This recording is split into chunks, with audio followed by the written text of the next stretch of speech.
আসসালামু আলাইকুম।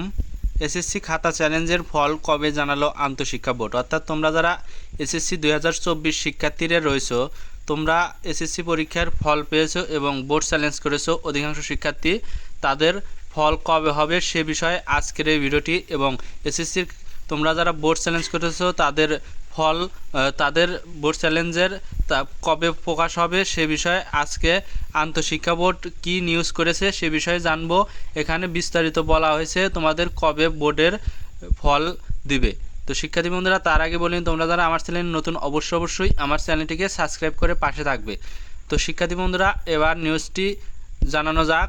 গত রবিবার 12ই মে চলতি বছরের এসএসসি ও সমমান পরীক্ষার ফল প্রকাশ করা হয়েছে। এবছর 9টি সাধারণ মাদ্রাসা ও কারিগরি বোর্ডে গড় পাশের হার 83.4%।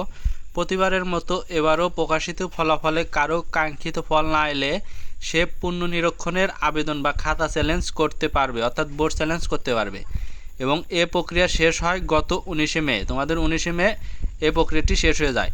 তারপরে এ বছর ফল পুনরীক্ষণের রেজাল্ট কবে জানা যাবে এ প্রশ্নের উত্তরে ঢাকা মাধ্যমিক ও উচ্চ মাধ্যমিক শিক্ষা বোর্ডের চেয়ারম্যান অধ্যাপক তপন কুমার দ্য ডেইলি ক্যাম্পাসের জানান যে নীতিমালা অনুযায়ী ফল প্রকাশের 30 দিনের মধ্যে পুনর্নিরীক্ষণের প্রক্রিয়া সম্পন্ন করতে হয়।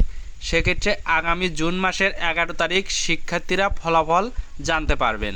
ফল পরিবর্তনের তথ্য শিক্ষার্থীরা মোবাইল ফোনের SMS-এও পেয়ে যাবেন বলে জানিয়েছেন সংশ্লিষ্টরা। আর পুনর্নিরীক্ষণের ফল পরিবর্তন হলে কলেজ ভর্তিতে সংশোধনের সুযোগ পাবেন শিক্ষার্থীরা।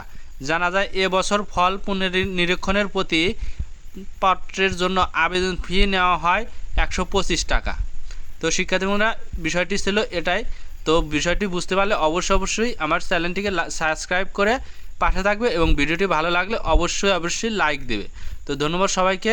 আশা করি ভিডিওটা বুঝতে পেরেছো।